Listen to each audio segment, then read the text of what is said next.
Hello everyone, and welcome to another Anubex live session, this time on migrating complex core business systems. My name is Raluca Petrescu. I am a digital marketer here at Anubex, and I will briefly introduce our guests. So today we have Walter Sweat, the CTO of Astadia, who has kindly accepted to moderate this session. Thank you so much for being with us today, Walter. Hey. I would also like to welcome Christophe Boulanger, lead IT project manager at Foyer Insurance in Luxembourg. Thank you very much for joining us, Christophe. My pleasure. Last but not least, we have Louis Heymans, the CEO of Anubex, who will be joining the discussion and share some insights on the legacy application modernization process. Thanks, Raluca. If you all have questions during the discussion, please leave them in the Q&A tab, in the Q&A box, and we will be happy to address them at the end. That being said, I think I will leave it to Walter. Thank you so much, Raluca. I really do appreciate it. And thank you all for taking the time out of your busy day to join us as we talk about a subject that's near and dear to all of our hearts. And that really is related to alternatives to the mainframe and things that you really need to consider when you look at those alternatives. So in terms of an agenda, what we're going to try to do today is spend a few moments talking about those considerations that from our joint 20 and 30 year and 40 years, sometimes history, we wanted to share ideas with you. And then we were going to ask Christophe to discuss a case study about insurance. And then we're going to take some time and just have kind of an open discussion where the three of us will just be chatting and talking about topics that we hope will be of interest to you. And as Raluca said, we'll have a Q&A at the end. So if you have questions, please be sure to share them. Now, I'm just going to take a moment or two here to talk about things that we feel at Astadia, and I think that Louis would agree from Anubex's viewpoint, are important. We recognize that there are no two mainframe environments the same, nor are there correct endpoints for everyone. Not everyone wants to follow the same solution path. So choosing that right migration approach first and foremost, we think is very, very important. And especially for financial organizations, we want to talk about some of the challenges and why modernization is important for them. I remember my very first mainframe migration project in 1994. I had no idea what I was getting myself into. It has gotten easier over the years. It's gotten better. But I've learned lessons with each and every one of these that I've had the opportunity to work on. And there will be changes to your environment. And knowing what to expect is very, very important. And one of the things that we like to share jointly with our customers as we work with them so that they know what they can expect. We also want to talk about what the best technical approach is to future-proof your business applications. And the keys to that really are minimizing risk and effort to ensure that you get the best return on investment, total cost of ownership with the least amount of risk. And finally, we want to talk about what's the shortest and safest way to modernize legacy business application, recognizing that there are so many parameters that go into a successful migration, and we just wanted to share a few moments talking about those. So with that, I'm going to take each one of these in turn, and we'll just spend a few moments talking about them. In terms of choosing the migration approach, as I mentioned, there is no one perfect solution for everybody. Some people say, I'm going to start from scratch. I'm going to completely rewrite my application. Or maybe I'm going to replace it with a COTS package, a custom off-the-shelf package. Maybe I just want to tweak it and continue to use it as it is today. We at Astadia have focused on replatforming over the years, where we move people to a lower cost platform, where there is minimal change to the applications. Classic languages stay as classic languages. Classic data like vSAM, for instance, in IBM mainframe migrations stay as vSAM. There's also refactoring, which Anubex excels at, where you have the ability to go through and alter your code and data. So COBOL could go to C# or Java. The real determining factor there is so often who's going to be working with those applications after the fact and what's important to them. If you're having problems keeping classic COBOL programmers, as an example again, refactoring is a great alternative because you can then gain access to a much wider staff who can work with your applications moving forward. If you don't have challenges in keeping classic developers and you want them to be able to continue doing things the way that they've done, then replatforming is imperative to consider. Now, in terms of potential modernization challenges, specifically for financial organizations, I'll give an example that I have seen over the last 4 or 5 years that really represents the biggest challenge, I feel. The classic brick and mortar financial institutions, whether they be banks or insurance companies, are in some cases being outpaced by newer organizations who don't have that tie back to the mainframe. These fintechs, as we call them, are able to utilize newer technologies.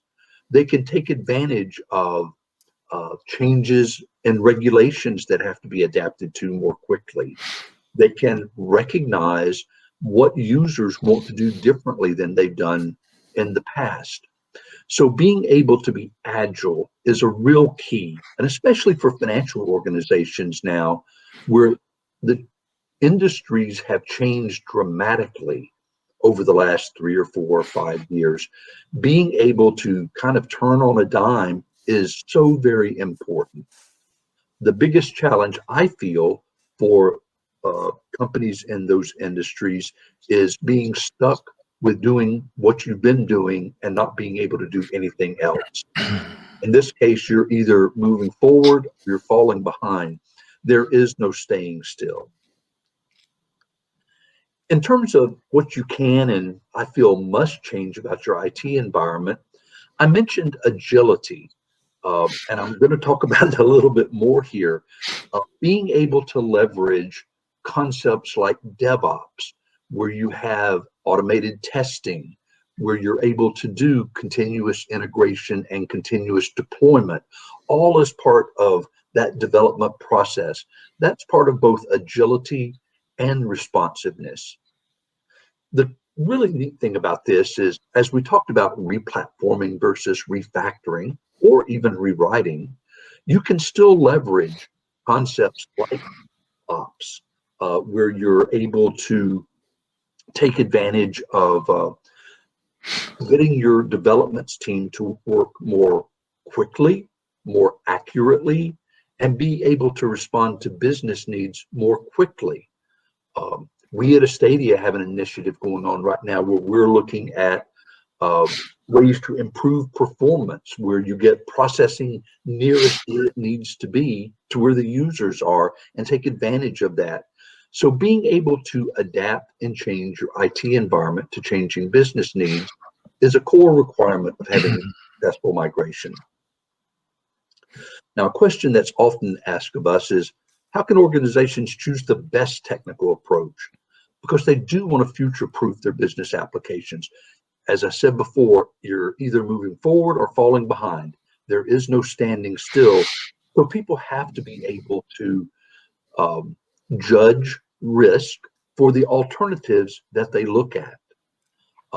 They have to ensure that there is a consistent methodology and a consistent pattern for making changes. If you're doing a replatform or a refactor, you want to ensure that you have the adequate level of testing.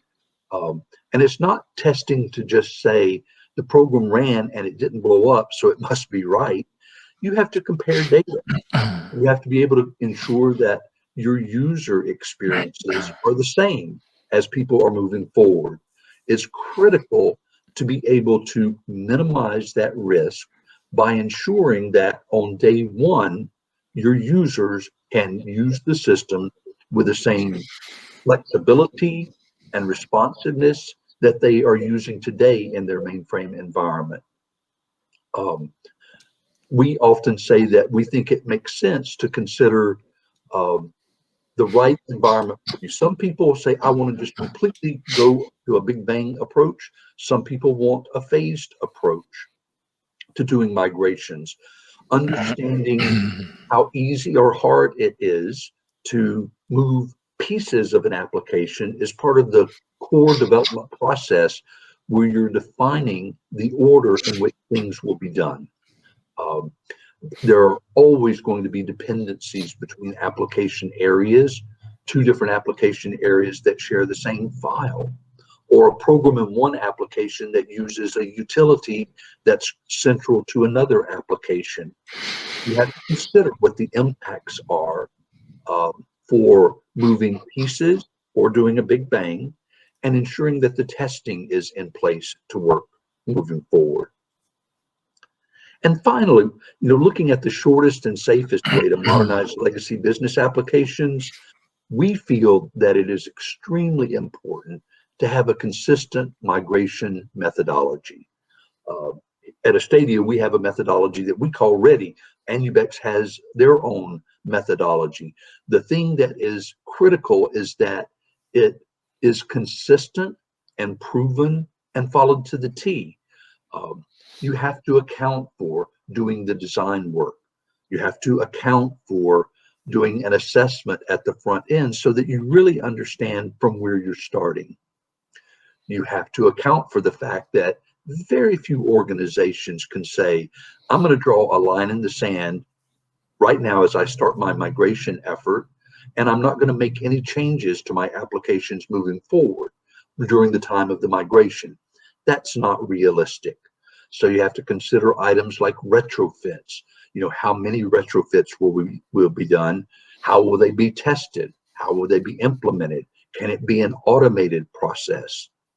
So the safest way to ensure that those applications after migration work as they're supposed to, and that you meet the deadlines you're exploring, is to ensure that you have that proven migration methodology. As I started this, I said that my first migration, I had no clue what I was doing or what I was getting myself into.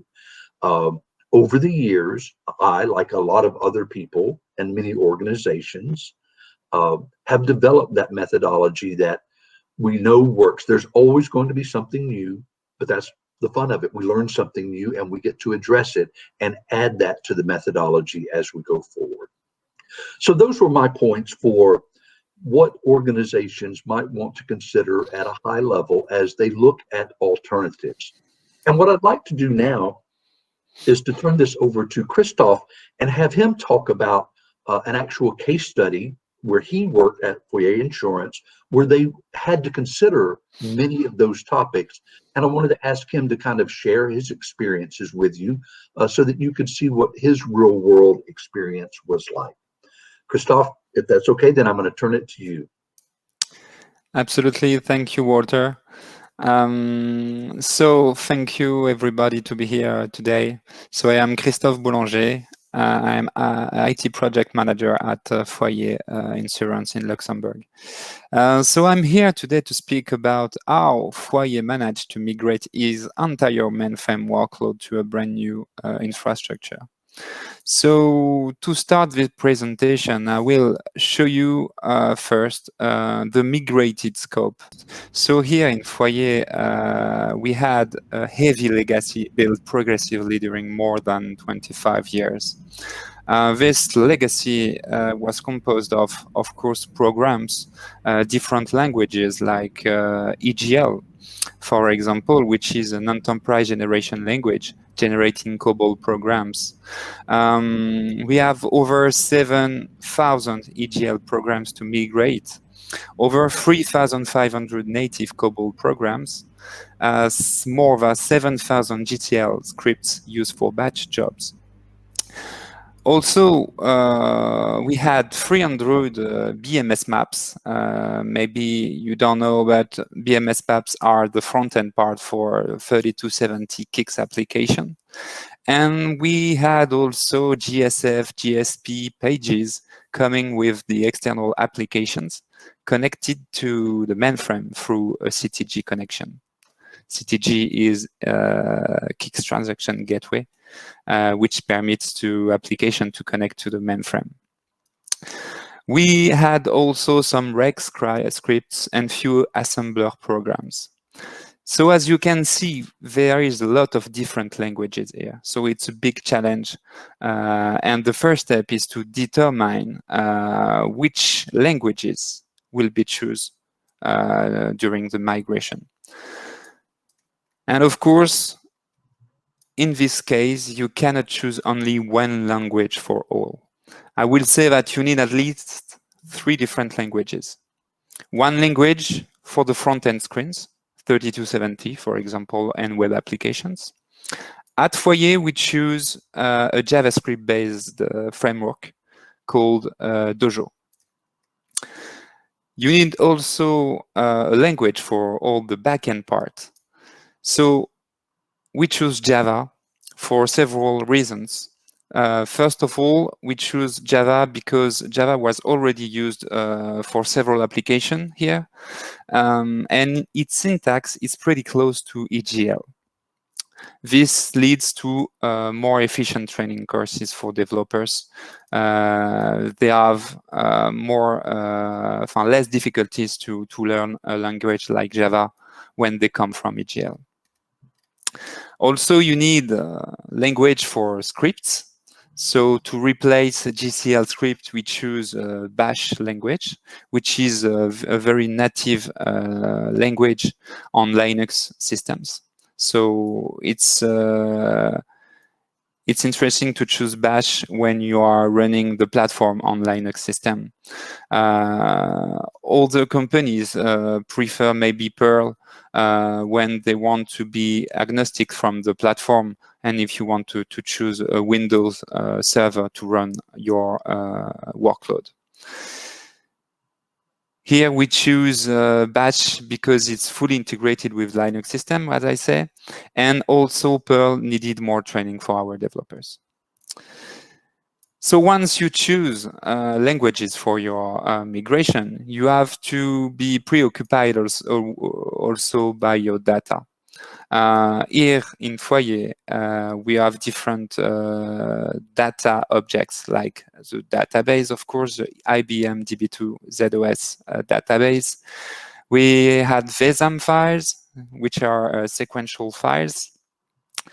DL2 as well, which is an older way to access data in database, and over 15,000 data files, binary and text files. So we get also to choose a strategy for migrate all the security components like Rakef, which is a tool managing user access and roles. You can manage database access, file access for all the users connected to the platform. And with a mainframe, you have also middleware components like messaging components. We choose to migrate IBM MQ series from ZOS to MQ series for Linux. And of course, some third-party tools like monitoring components, scheduling tools, database tools. As you see, there is a lot of components to migrate. So when you start a project like migrating a mainframe, it's not just a mainframe to migrate, but it's more than migrate an entire ecosystem. So it's very important to be well prepared and to choose partners. With this partner, you can have a real discussion based on the experience and to choose the best solution for your project. And so the target architecture has to be relevant, fast, and stable. As you will see after, it's very important to keep performance on this kind of platform because a mainframe is very fast, stable, and so you have to generate the same performance on your target platform. So Walter, maybe you can pass to the next slide, please. Yeah. So now I will just speak about the roadmap. So this project started on February 2018 and ended with a go live on October 2020. So 2.5 years to build, test, and migrate the entire workload, the data, to the target architecture. These 2.5 years have been split into 3 major parts. The first one is a pre-migration assessment. I will detail this just after. So during 6 months, you're retrieving some information on the platform. You establish a plan, of course, and we decided also to build a proof of concept. Next, we call the phase migration phase, which we will see is split into 5 big cycles. We will discuss more deeply of this phase just after or so. And finally, after a short code freeze, you go live. Like Walter said, some people choose a big bang. It was our choice. Some other people choose maybe a progressive approach with a migration step by step. So at Foyer, we choose to do a big bang. This means that in a weekend, you switch all your entire workload to the new platform. So I will enter more deeply into these phases. So maybe Walter, please pass to the next slide. Thank you very much. So first of all, if I have to give an advice for people who will engage this kind of project, I will say to them that the key in this kind of project is the automation. Because you cannot migrate a big workload like that without automation. You always need to test, retest again and again and again and again. Because the first goal in this kind of project is to deliver application having the same functionalities, of course, but notably without any regressions. So testing in this kind of project, it's notably to test and retest and to ensure that you doesn't have any regression. Of course, you will try to improve a lot of things. The continuous delivery, at Foyer, it was very important to fusion pipelines for delivering applications. We did some code cleaning. We removed some obsolete technologies as well. So you will have a lot of quick win to do during this project as well, but you have to keep in mind that your main goal is to not delivering any regressions for your users. With Anubex, we used a migration methodology based on 5 phases. It's what you see on the screen. The phase 0 consists in retrieving all the needed informations, technical information. You have to establish roles and responsibilities. You have to form your team as well and establish the project plan. At Foyer, we decided to build as well a proof of concept first to ensure that all these technologies could be migrated into a fresh new Linux platform and to check with an application that everything is working properly. Each components are communicating well each other. And so during 6 months with Anubex and partners, we build this platform running the demo application using a little bit of all of these technologies. This permits us to be sure that this project was reliable and possible. So after that, the phase 1, called factory certification, consists in parameterize the migration factory. The migration factory is very central and very important because it's a tool migrating all the code, so EGL, COBOL, GSF, GCL, toward the target language, because there are several languages. And you do the same also for the data, because you have data in a database, you have WSAM files, you have flat files. They are in a specific encoding, EBCD, IC encoding for mainframe, and you have to put them in a Linux platform with UTF-8 or Latin 9 encoding. So you have a big challenge as well to use tools to migrate, to convert this data to the new platform. So in this phase, you have to define your target data model. And it's very important to choose the right solution, the most efficient solution, and maybe sometimes the easiest solution. At the end of this phase, the entire workload, programs, and data have been converted, and 100% of the code, of the converted code, is compilable. It's very important to know that at this phase. So this means then you can enter into the next phase and starting automating testing. This phase, the phase 2, is called factory exit. And you have to check first that the data migration is reliable, because you will do a lot of tests. You will test your applications. And so you have to be sure first that the data migration is correct and your data is reliable. We use for that a tool called Data Match, which is a fantastic tool permitting to check tables, columns, byte by byte, and check if the data is properly migrated from the reference system to the target system.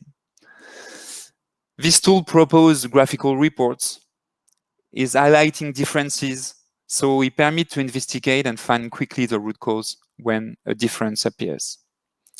This permits us to save a lot of time, because if you are able to check if an issue during testing provides from the data migration or not, it's very important.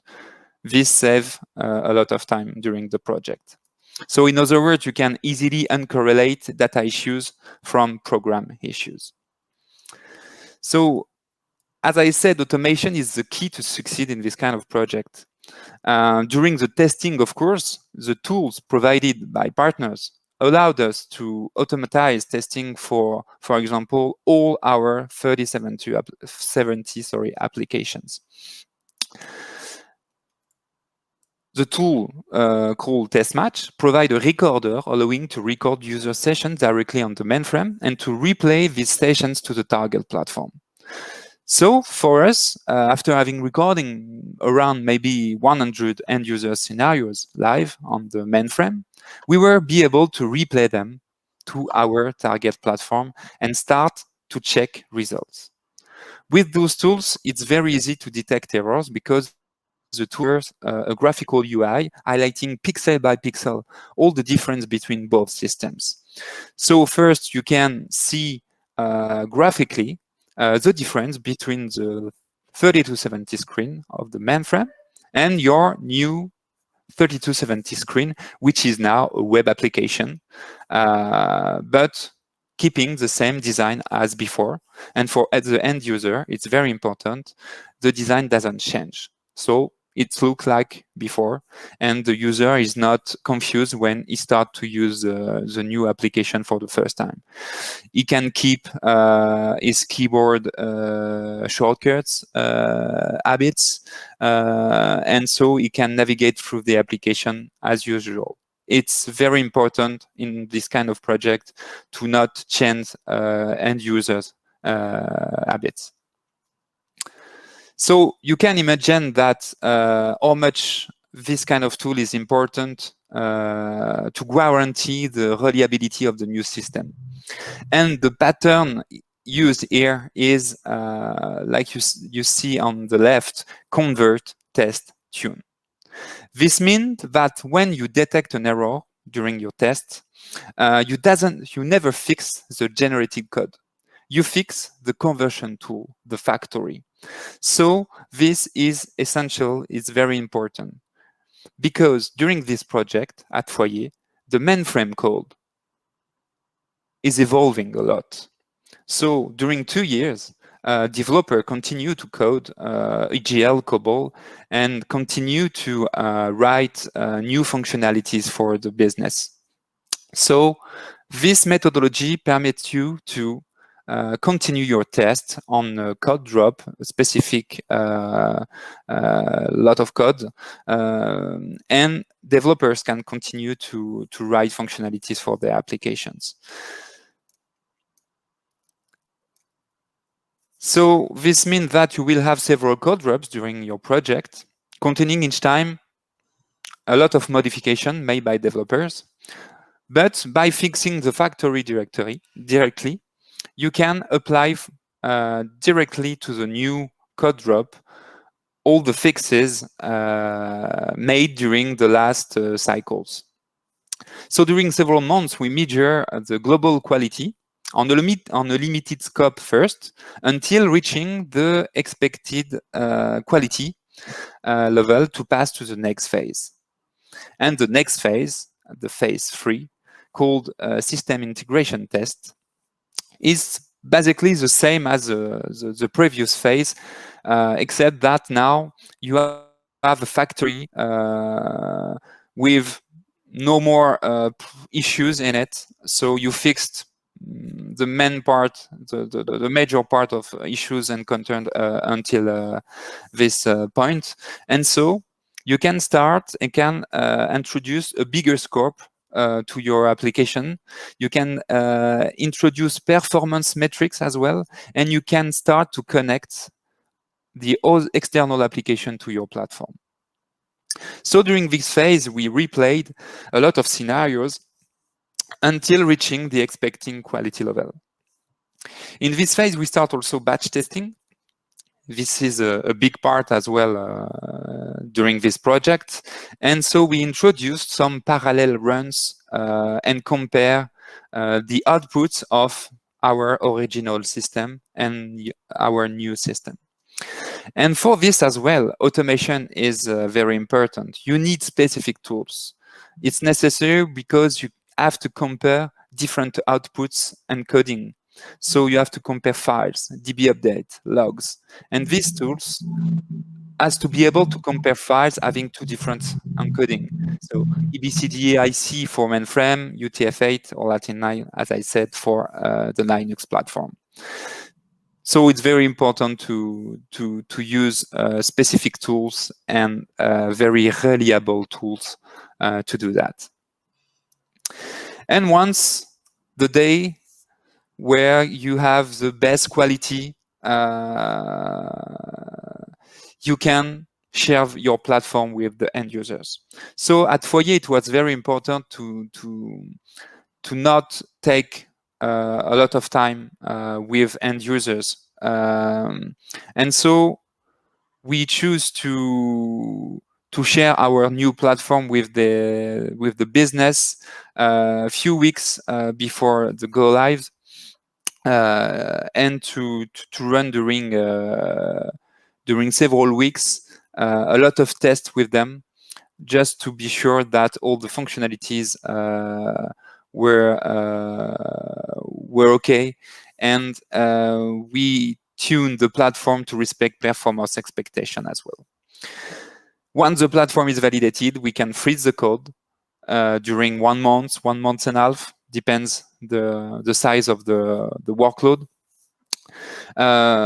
We convert the programs for the last time, and we deploy this new generated code to the target platform, and we can go live. So in 1 weekend, you have to migrate all the data, which is fully automated with a tool. So once again, it's very important. And we followed as well a kind of roadmap spreadsheet containing all steps needed to achieve the complete switch between the mainframe platform to the new platform. So because of course you have a different connection to switch towards the new platform.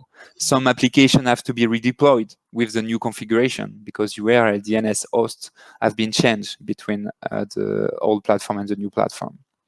And so to be sure to not fail during this weekend, we choose to do a rehearsal 2 weeks before in order to guarantee the reliability of all the procedures, which have to be widely automated as well to decrease error, and to be sure that the roadmap is correct and we will have a nice weekend. the real weekend where go live. And so after that, end user can connect to the platform during the end of this weekend and start to play with the application in production with the new platform. And that is the end of my case study here. And so I will let Walter, maybe, or Louis, if you have something to add here in this case. Yeah, sorry, I was on mute. Yeah, the only thing that I can add is that yeah, this weekend of going live was pretty well under control. No major issues were detected or encountered.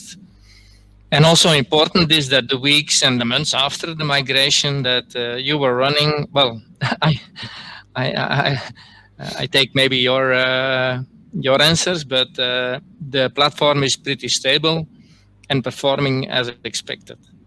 Okay.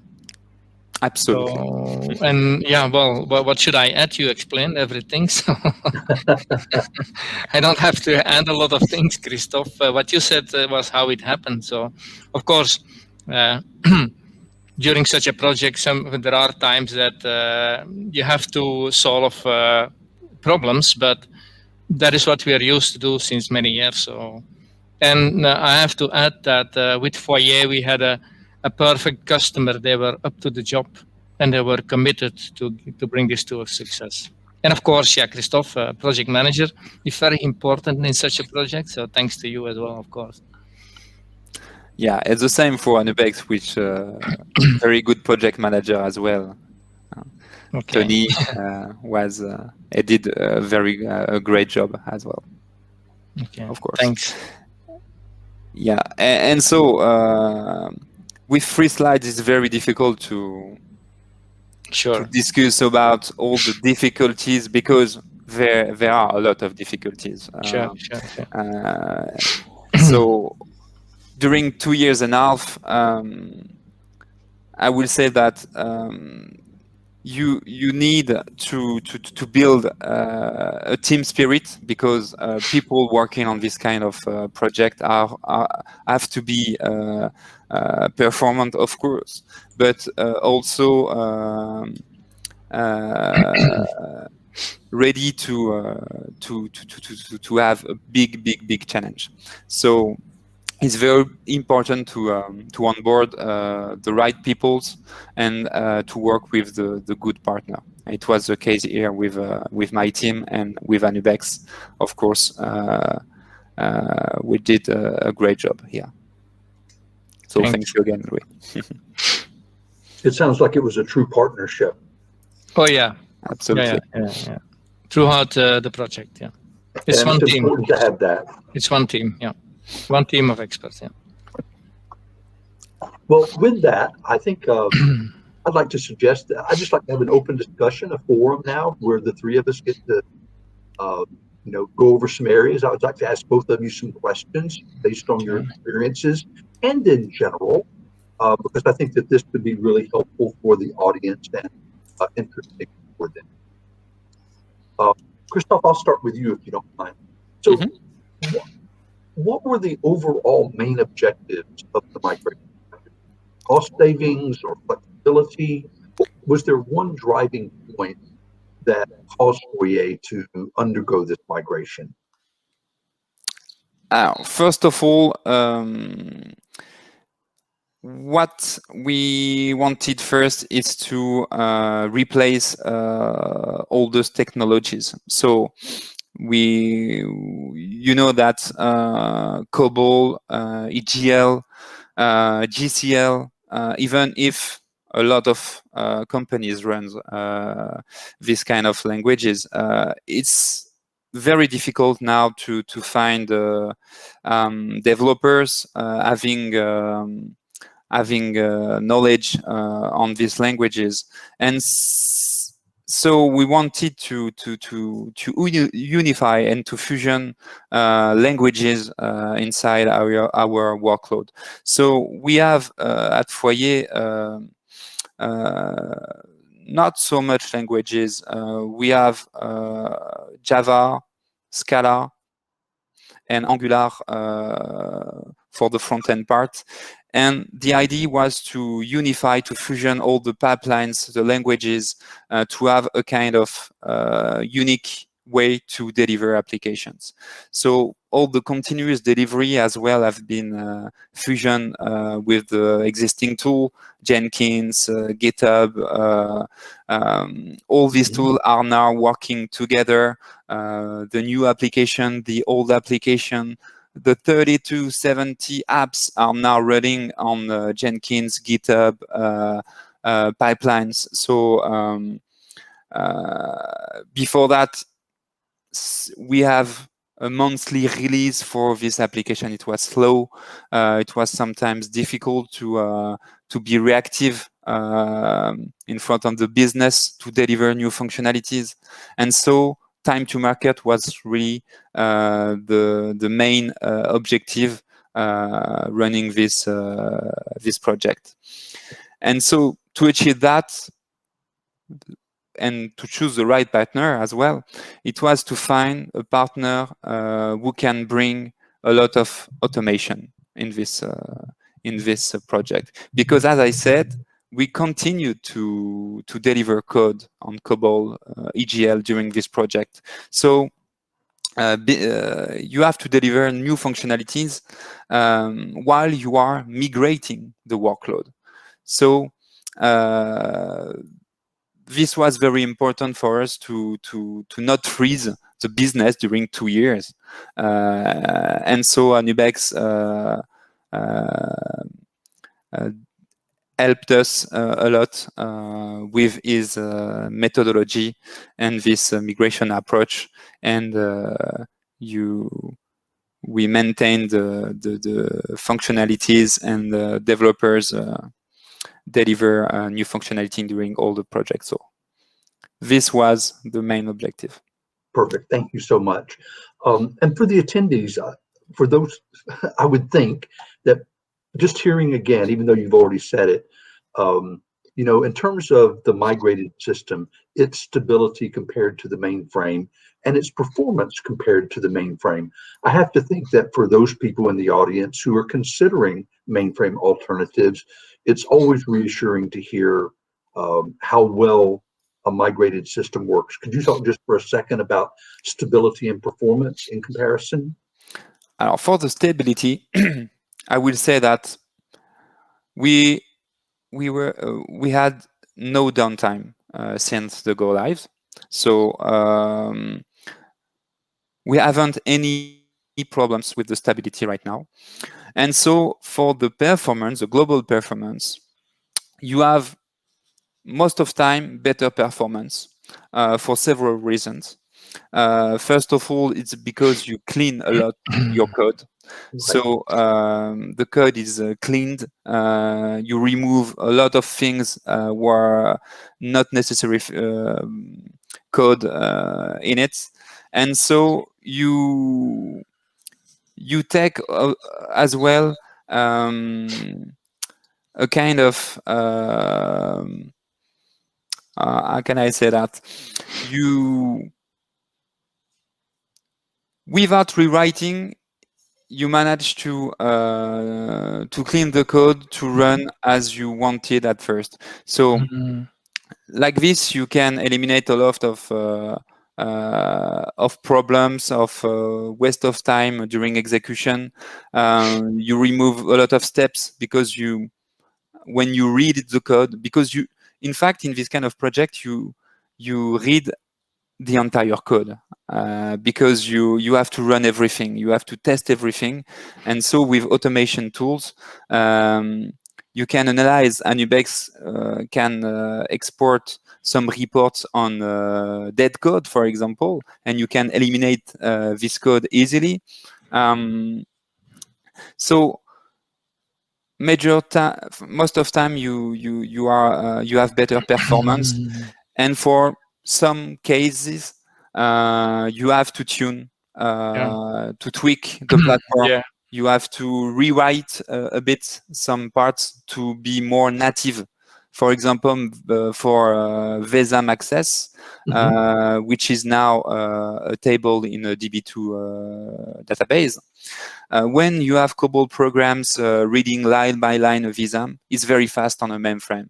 But on the target architecture, when you have to read row by row a table with 10 millions of rows, it's very slow. So in this case, you have to rewrite, to rethink the way how the program is running. So with some efforts, you can manage to have the same performance or even better, but you need to tweak a bit. Yeah, that is what I wanted to add. In fact, performance tuning is always part of every migration project, especially if you go like from VSAM to a relational database by definition. And on top of that, you have a network topology between. By definition, you lose performance compared to the mainframe. Now, the good thing is that you need experts to tune. And that is what we have to do in every migration project. It's just part in one of the phases of the project to tune until you have the performance or the better performance compared to the mainframe. That's always what happens. Okay. That absolutely makes sense. There are no migration projects where you can say, well, we put it to a relational database, whatever. Suppose you have hierarchical or network databases, you lose always some performance, and you have the network in between. So tuning is needed. You just need the right people to do the tuning. So then you get there. That absolutely makes sense. Thank you. Louis, I'd like to ask you another question. I know in this case, Foyer had really made a decision, I think, on their own about replatforming versus refactoring. But in general, what are the considerations that you need to consider when you're talking to potential customers about the advantages of one versus the other? Well, then maybe you're talking about replatforming against compared to refactoring. Yes. Yeah. So in many cases, or in several cases, customers already made up their mind before they speak to us. So then hopefully you get some time to to discuss the underlying arguments why they want to do a replatforming or why they want to do a refactoring. So in certain cases, replatforming is the good choice. Suppose that if you have a mainframe like the mainframe of Foyer, and suppose you need to move off that mainframe in 12 months' time, then what we did will not work. It will take more time what we did refactoring. Okay. So then maybe replatforming is a good choice. Also, you can maybe encounter customers that have a business solution that is hardly maintained anymore. It's serving the business, but the code is hardly touched. Yeah. Then I suppose that replatforming is a good choice. Okay. But what all of those things make sense. Yeah, but more and more the last years, what we see is that people want to refactor for several reasons, and one of the reasons was already mentioned by Christophe. There's a lot of developers disappearing that still can develop COBOL or EGL, and in fact, in the case of Christophe, one of their main EGL experts left during the project, retired during the project. Okay.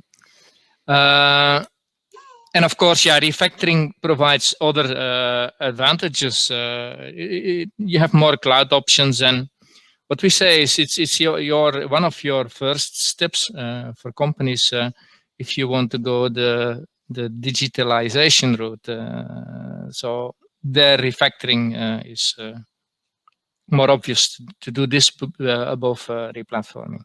Makes sense. Thank you. Christophe, quick question for you. For your existing staff, whether they're COBOL programmers or EGL programmers, have they been able to adapt to the migrated system easily? Yes, absolutely. So one of the advantage of the automated conversion, is that with Anubex we work to be close as possible to the original code. So the generated code is very close to the COBOL language, for example, and developers with some training, maybe 1 month, 2 months, are able to maintain and to rewrite some codes in Java directly. At Foyer, we spent around 1 year to train developers on this technology. All along this process, we ask Anubex as well to improve not the quality, but some syntax. So for example, because developer wanted more comments or more explanation in the code, so you can ask to the factory to generate different in a different manner the code. To fit the developer expectations. So what we do usually in a very early stage, we will confront the COBOL developers with the new code, and then they can give comments so that we can tweak or configure the tools so that we can respond to their wishes and maybe for some getting closer to what they are used to see.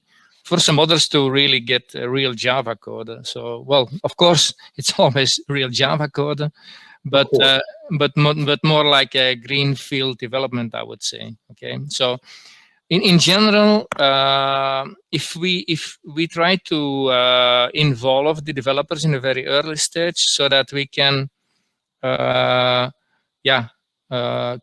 Well, counter is maybe not the right word, but try to listen to their wishes, so that that we get them into the project, and that we don't have problems with people not wanting to develop C# or Java. Now, of course, in some cases there are so many COBOL developers. It was not the case in Foyer. So what we developed in the meantime is a tool where COBOL developers can still develop COBOL. You don't need a COBOL compiler, but they can develop COBOL in an IDE that is based on Microsoft Visual Studio Code. And we added some plugins there that allows you to just develop code, COBOL code, to also debug in COBOL, in a COBOL interface, but in fact you run Java or C#. Okay, so for those COBOL developers who really want to stick to COBOL, they can continue to develop COBOL, although you will run Java or C#. What a great flexibility that has to be for them. Yeah. And I know we're running short on time, but I do have one more question I'd like to ask both of you. I want to try to leave some time for Q&A at the end. But I'll ask first Christophe and then Louis. If you had to do the project again, is there anything that you would change?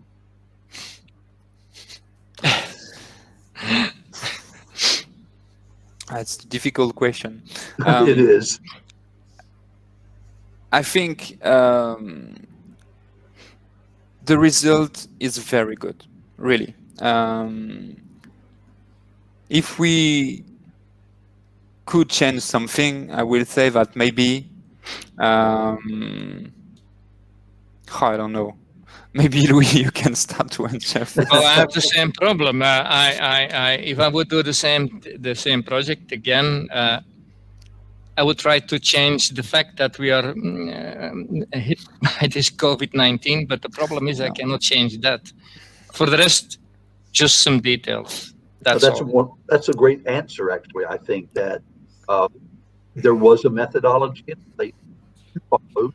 And I mentioned early on, I think it is so critical to have a consistent methodology that you use so that you get, and it sure sounds like in this case, that is what happened. Well, I think if it's okay, I'm going to stop with the questions here. I'm going to open this back up. I'm going to quit sharing so that we can see if there are any questions from the attendee. Thank you both for taking the time to talk. Thank you, Walter. Thank you. Questions? Okay. There are some questions, and we can start with, so the first one was related to IDMS database migrations to DB2. Someone was asking, we have slides on. Yes, we have slides, and of course they will be a bit different from what we would show in a case where you migrate DB2 and COBOL and Kix to a Java platform. But yeah, we have slides where we can show how you migrate IDMS to DB2 on a mainframe. Okay, we can follow up. I cannot show them like right away, but yes, we can provide these slides. Yes. Another question is, who developed the migration factory? That was Anubix. Yeah. Specifically the COBOL to Java converter. And if you need to have a sandbox on the mainframe for this type of automated testing? Well, it depends. In the case of Foyer, what we did is we installed, or they installed, a ZDNT IBM system on a Linux platform, I suppose, Christoph. I can't remember exactly. So that you can separate from your production mainframe, play around with testing and preparing test scenarios and so on. So, but it's handy to have the sandbox on the mainframe. If you don't have it, then it's more complicated, I would say. How big was the team that worked on the conversion? There are two sides there. You have the client side. Christophe can speak for Foyer. From our side, we had two other technology vendors involved. Synchrony from the US.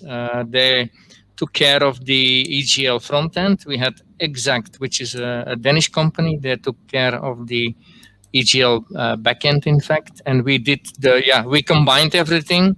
And mainly the COBOL Kix and DB2 and VSAM and JCL and so on. I think from our side, you have to count at the maximum, at certain moments, 10 people. At the vendor side, at the Foyer side, I leave this to Christophe. I think we lost you at some point. The question was how many people were involved in the project, in the team. Yes, sorry, I was disconnected some minutes.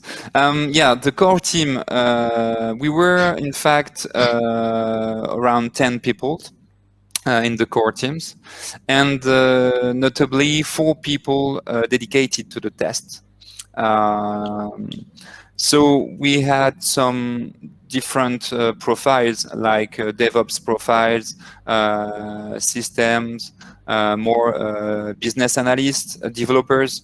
So a mix of different profiles to lead on this project. And of course, I will say that it's the entire enterprise which is involved in this kind of project, because you are changing a very central platform used by everyone, and it was my biggest surprise in this project to see how much a mainframe at Foyer was so central in the enterprise. Mm-hmm. Unfortunately, we only have 1 minute, but I will try to squeeze some. On the testing automation, how much testing was done through automation, and which areas needed manual tests? I believe practically everything was done, tested by tools. Of course, I'm not talking about the user acceptance testing here, but everything before user acceptance testing, Christophe, was, I think, entirely done with tools and with a few people. Notably for the 3270 application, it was 100% automated. All the backend part as well, I didn't speak about that before, but you can absolutely automate everything, absolutely everything. Except, of course, UAT, who you have to test with real users and to check with them that the application reacts as expected. And I think this can be the last question. Did you encounter any issues testing the migrated code, and what percentage of effort was the testing in the overall project? After it goes live, or because I think during the project you have I don't know, Anubex, if you know, Louis, the number of problems Well, the encountered, thing but, is, there's not many people involved in the testing. I mean, you just run test match who just has captured the activity on the mainframe and then will execute the same thing on the target platform, compare both things, and then, of course, if there are issues, it will be shown by test match. And then, of course, or we have to revisit the tools, the migration tools, to maybe tweak something there. Or there can be another source for the problem, but the testing in itself, the running of the testing is fairly automated, practically, well, not 100%, but highly automated. I will add that if you doesn't have any automation tools for that, you will need approximately 20 or 30 people full time to do the same thing. Yeah. It's it's very difficult to hold this. It's a big team. It's a big team. Like you said, 20, 30 people compared to maybe now, I don't know, 3 people? Yeah, 3 people, it's enough, of course. Yeah. And that includes both batch and online. So. Yeah, absolutely. Yeah. I'm sure there are many other things to discuss, but I think that the time is up. So I will thank you all for being here and for having this very interesting discussion. Thank you, Walter, for moderating. Thank you, Christoph, for the presentation. Thank you, Louis. Thank you. I think this was all, and I hope I'll see you next time. Okay. Thank you all. Have a good day. Bye-bye. Bye.